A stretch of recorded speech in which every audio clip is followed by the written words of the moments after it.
Mujevale, Mujevale, Mujevale. My name is Bonny Kibuuka, and this is the Ugandan Boy Talk Show.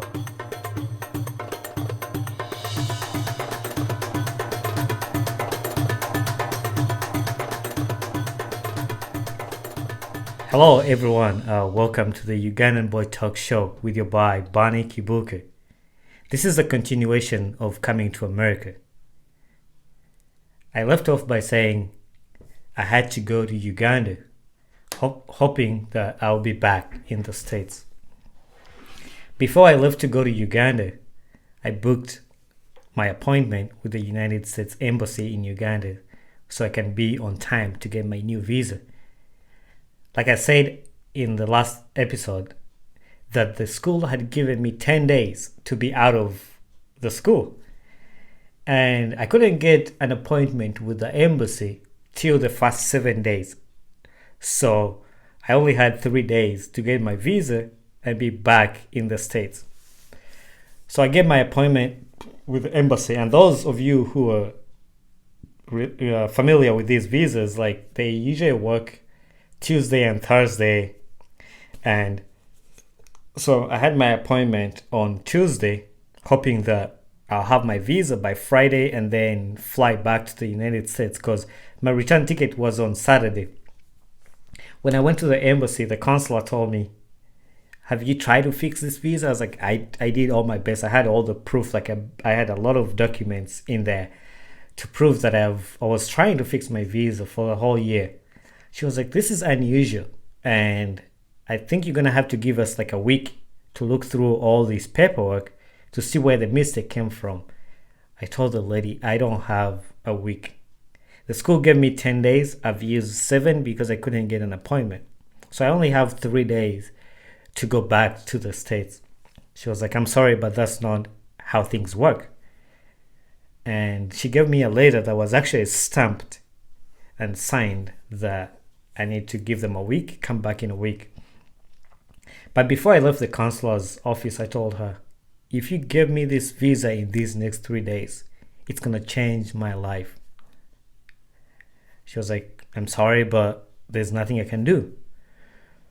So I went back home Wednesday, and Thursday I was with my parents, and my mom was devastated. She was sad. She was crying. I was like, well, but she was trying to encourage me because I was brokenhearted. So I was on my computer, and then we got a call from the embassy, and they were saying, "Hey, is this Bonny? Come Friday and pick your passport. Your visa's been granted." You could have seen the smile on my face because I had given up. I was losing hope because my return ticket was Saturday. And on Friday, I got my visa and my passport. On Saturday, I was on the plane. It takes about 24 hours to get to the United States. And on Monday, I was back in class. And when they gave me the new visa, they put me back to M1 because the school that I was going to at the time was a vocational school, and aviation is considered a vocational program. It wasn't like a college. So I came back to the States, and attending school again was so exciting, and just waking up every day to see these airplanes, and I get to work with them. I get to fly these airplanes. I flew with a friend of mine called Benji, and we would fly these airplanes all over. I have my video flying the first time, and it was amazing. So all that brought the joy and happiness on my face, and feeling proud that I'm actually getting to do something that I've always wanted to do. But all the happiness was going on. Some of the things were going on, like my sponsor had lost his job, so I started struggling financially, and I couldn't afford paying for my tuition. At that time, I couldn't get a job. I was struggling to pay my house rent. I could just find something to do. And the church I was going to at the time was so generous to me and the people there. I want to thank God for all the people at the church that listened to my story and just stood with me, and God used them to be a blessing in my life. I want to shout out to Ben and Jesse Krause and all the Krause family for just being with me in that hard time and just walking with me through that tough life. I remember one time I visited the Cook's family. This is still the Kraus family. And one of their little boys, called Jimmy, he asked me, "Hey, so you're from Africa? What kind of animals do you have in Africa?" And I was starting to tell this kid all these stories about Africa, all the lions and the Lion King. And then this kid, I didn't know what I was doing at the time. I was just telling him my stories from Africa. But when I left this kid's house, he went to his parents and asked them, "Do you think Bonny needs anything?" And his parents was like, "We don't know, but we can ask him." And I didn't know what to tell them because I didn't have anything. I usually try not to ask people, just like whatever you want to do, just because at that time it was really a tough time for me. I didn't even know what I should ask. Should I ask for food? Should I ask for housing? Should I ask for this? I was like, just do whatever you want to do. But because his family was going to the same church I was going to, they knew about my financial struggles. And one day I didn't go to school. I was sick. It was the first snow. So snow came and I played in the snow. And the next day I wasn't feeling great. So I couldn't go to school. And that's the day they came to my school. I wasn't there. But when I came the next day, the registrar told me a family came here and they brought this glass. It had quarters, all the coins. It had dollars, a dollar, $5, $10. It was all like wrapped up. And this kid, Jimmy, had donated his money that he was going to use to buy a bike. But he decided to donate this money to help me with my school. He was only 10 years old. And God used the young kid like that to show me that kind of love. And these are some of the things that happened in my life. And I'm like, I need to pay it forward. I need to do something like that to somebody else. Like, that is still in me. I think I'll die with that memory in me of that kid. And I still have the note he wrote. He wrote a note that had all the 10 commandments and just said, love one another and love God, respect your family. Just like a 10-year-old kid would say. And those words were so important to me. And the way he showed his love to me was important. But also God used a lot of different people that I didn't know from different states. That I would be in class and then the registrar comes and was like, "Hey Bonny, somebody sent you a mail from Seattle, Washington." And I'll read the note in there. Somebody will be like, "Hey, you don't know me, I don't know you, but somehow I got to know about your story and I want to be a part of your journey and I'm donating this money to help you with your tuition." And things like that just touched my heart. I just started crying. I was like, what is going on? And I had all these questions asking God. So now I'm in school. You're sending me back to Uganda. I don't know if I'm going to finish school. My sponsor loses his job. And I had all the reasons to just be angry with God. But I didn't. And even though it was tough, I'm not saying that I went through it. But even though it was tough, God was giving me all the reasons to just stick to it. And that's the time when I remembered one of my dad's quotes that he told me, that nothing is impossible to a willing heart. So when you have a dream, no matter what struggles you're going through, just keep your heart willing to do it, just willing to go for it. And that's something that was playing back on my mind. It's like, nothing is impossible to a willing heart. And when I was going through all those struggles, I kept that on my mind. And just it kept me going. And I saw also God playing his part in my life of like showing me, bringing these people to help me. And it got to graduation day and I hadn't paid off all my tuition. I still had a balance. And my friends were all excited getting their diplomas, their degrees, and some of them had taken their tests already, which I had not taken. You have to take tests to get certified as an aircraft mechanic or a pilot. So you have to go test with the FAA, like Federal Aviation Authority, to get you certified. But I hadn't done any of that. And my friends we were all graduating. I was happy because I had finished my school program, so I was happy. Because when I came back from Uganda, I had missed 10 days, of which 10 days, each day we go to school 8 hours. So I had 80 hours to make up, plus the time when I was sick. So I had about 120 hours in total to make up. Now those 120, we had to go to school every day, and I would stay even though I would stay 2 hours every day on top of my time that I go to school. It took me 3 months to go through that makeup time. Most of my friends who I went to school with remember that time. It was a tough time to just do the makeup time because FAA requires you to have a certain amount of hours for you to get certified in aviation. So I had to get that done. So on graduation day, I was happy that I got all that done, but I couldn't get my degree because I still owed money. And on that day, it was pretty crazy because one of the guys came. I knew him. He was from my church and he was a friend to the president of the school. But he came to graduation as a speaker and he started just talking about Bonny. When he started mentioning Bonny, I was like, why is this guy talking about me? It's a graduation for everybody. I'm not that important. Actually, in my heart, I felt like I was the least important because I hadn't paid my school. I hadn't done any tests. There are these guys who have already done their tests and have their degrees in their hands. They're more successful than I am. But God works his things in different ways. It's not our own understanding, but his understanding. We just got to trust in him. So this guy keeps talking about Bonny, and the president of the school comes and he talks about Bonny. He's like, hey, can we have Bonny on stage? I was like, what is going on? He's like, Bonny, your classmates did something and they donated this amount of money to go towards your tuition. When I heard that, I just started crying because I didn't know any of that was going on behind none of my classmates told me that. It was a secret. And when they donated the money to the school matched the donation and it was double the donation. But even with that donation being double, I still owed some money that I had to pay before graduation. And when we were sharing this story of the graduation, the parents of my classmates felt the story and they donated money that day.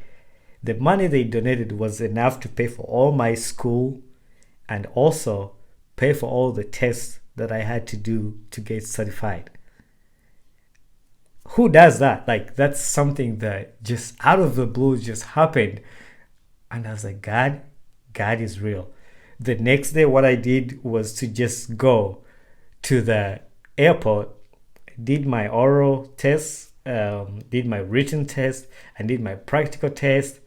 And by December 12th, I got certified as an aircraft mechanic and I got my license. And that day is still memorable till today. I still remember that day. I took a picture holding my license in front of my school, and it brings joy in my heart just to think about it and seeing that God was with me through that all. And after I graduated, I had my license. I couldn't get a job because I was an international student, and most of the international students, that it's pretty hard to get a job in the United States when you're just an international student. It's not easy. So I went through that. I tried to apply for jobs. I couldn't get any. And I didn't have any other plan. My visa was expiring. And the option I had was to go back to Uganda. But before I went back to Uganda, one of my friends called me again. And he was like, hey, Bonny, congratulations on your graduation. So what's the plan? What are you going to do? I told him there's nothing I can do right now. I can't get a job. He was like, well, did you ever finish your degree that you studied in Alabama? I was like, no, I didn't.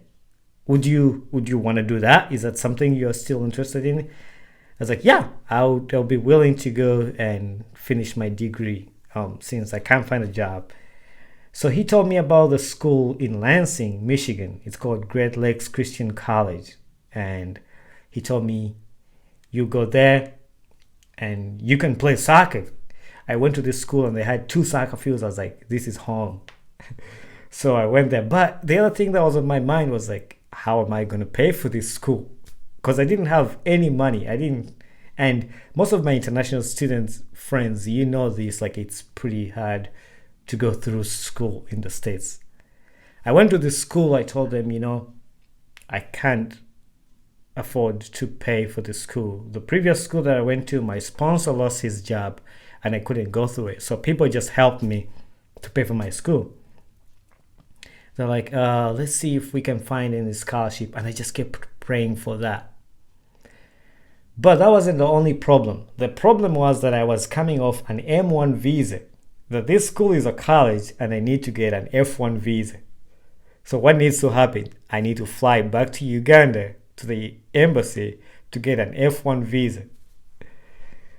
And I was like, well, this is going to be another drama. And just like I said, I fly back to Uganda before I know I have an appointment with the embassy. So I called the embassy. I was like, hey, I need an appointment for a new visa, F1 visa. I had my I-20 and I went back to Uganda. I got my appointment. It was pretty smooth. Just like, hey, hand them your I-20 and then they just gave me a new visa. I wasn't even interviewed or anything. I was like, well, thank you, God. This was a blessing. So I got my visa and I flew back to the United States to start school at Great Lakes Christian College. Now, at Great Lakes Christian College, I was studying culture anthropology. It's also cross-culture studies. This is a study of cultures, like different cultures and how to relate with other people.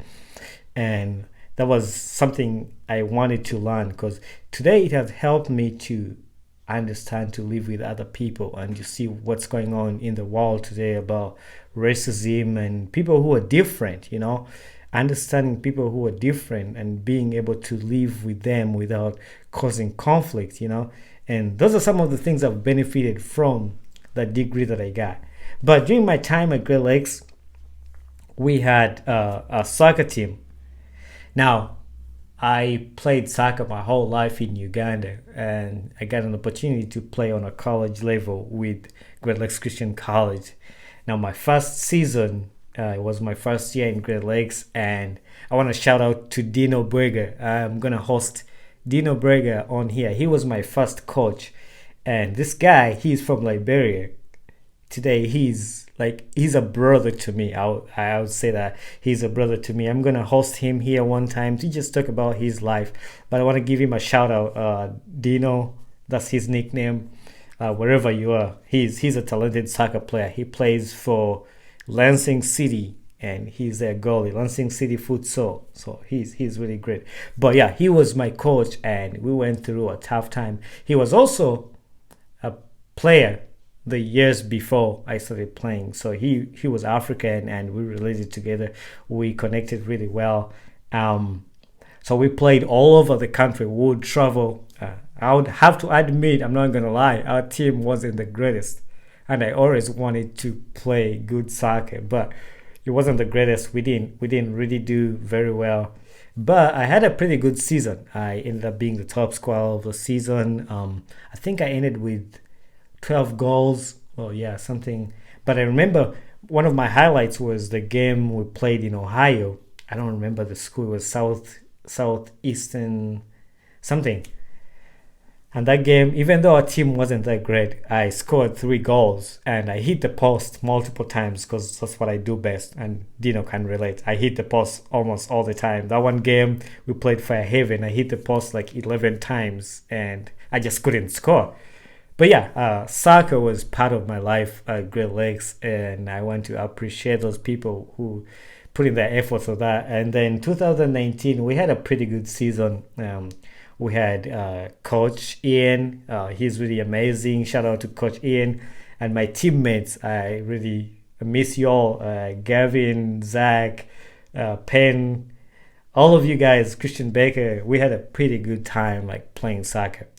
I wouldn't say our team was the best at the time, but we were definitely getting better and it was improving all the time. And for my last season, I didn't score a lot of goals. I had a pretty bad season. It's sad that it was my senior year because that's the season I dislocated my knee and we were in Kentucky. It was freezing. And I remember my coach, Ian, taking off his jacket to give it to me because I was on the bench with my dislocated knee. I can't walk. And shout out to Noah.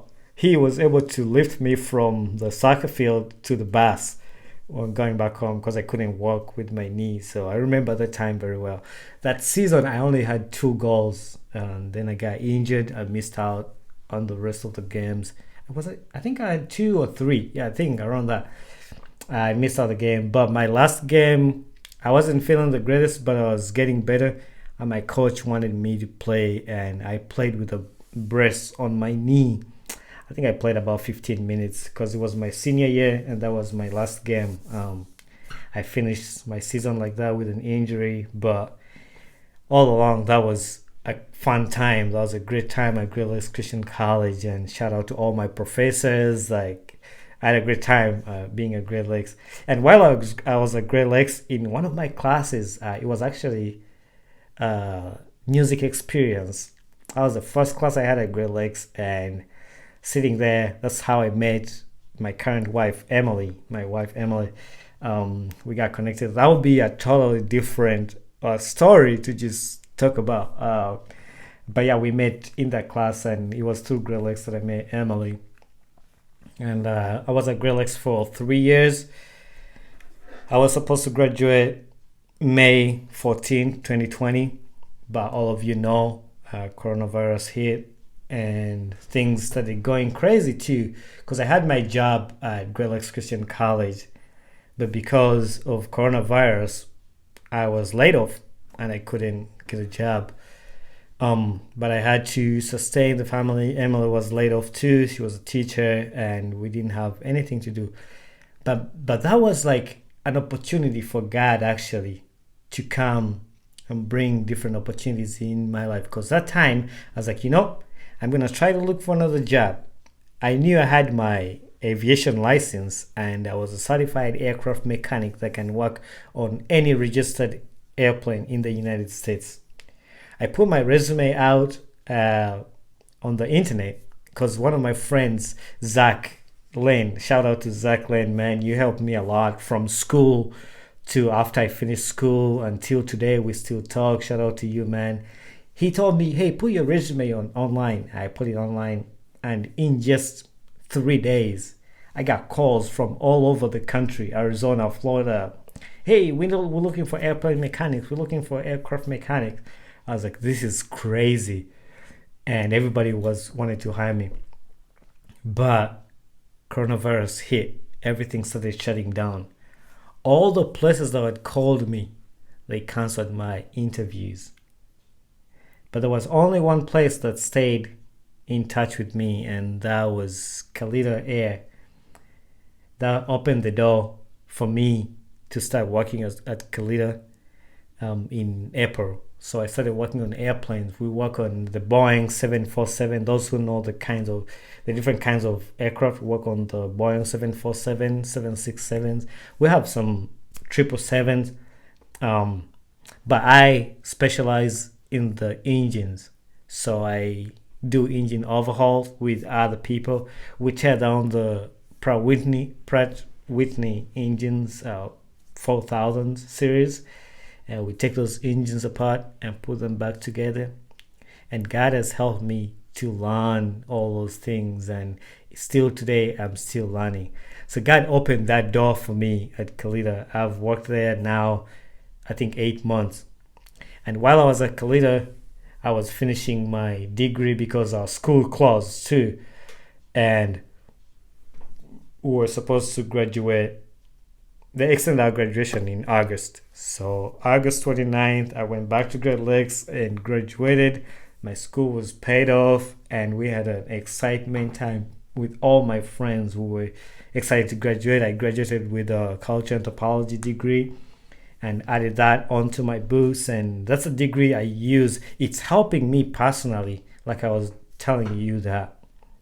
It's helping me to learn how to deal with other people who are different, how to relate with other people. In the world today, we have a lot of problems that people who are different are taken to be not important. Like if somebody is different like you, they just don't respect them. But one of the things I learned through my school is like, even people who are different like you, they're normal people, and we need to love those people. People who have a different skin color like you, they're normal people, and we need to love these people. People who speak a different language, they're normal people, and just because they're different from you doesn't make them your enemy. And that has helped me change my life. So that time until today, I think about everything that I've been through and just see how God basically just held my hand and worked with me through all the struggles I had. One of my favorite verses from the Bible is from Proverbs 3, 5, and 6 that says, "Trust in the Lord with all your heart. Lean not on your own understanding. In all your ways acknowledge him. He will make your path straight." I went through a tough time. I could have given up. I wanted to go back to Uganda. I'm tired of this. I could have given up. But God just held my hand and just put my faith in him. And in the same way, many of you might be doing different things. You might not want to be an airplane mechanic. You might be doing something different. But just put your faith in God. And remembering the quote my dad told me, like, nothing is impossible to a willing heart. Don't let your heart shake. Don't let your heart give up. Just keep up the same spirit, and it will one time pay off, and it will one time come to you. So I want to thank you for sticking with me and just listening through my story, and I could just keep on going, but I want to just give you a picture and like what God has done in my life, and just encourage somebody out there that you might be going through a tough time, but don't give up. Your time is coming. Just keep up the same spirit and keep working hard. So thank you very much for listening to my coming to America story and the journey. I just want to remind you that all our new episodes will be aired every Saturday at 12 p.m. Eastern Time. So mark your calendars and be ready for the next episode coming out. The next episode, I'm going to have a guest, and it's a surprise. But watch out. Be on the lookout. Subscribe to our Instagram. We're going to start a YouTube video. So if you want to watch these videos on YouTube, you'll subscribe on our YouTube channel, The Ugandan Boy Talk Show. And just share with a friend, tell a friend to subscribe, show us some love, and thank you very much. May God bless you wherever you are.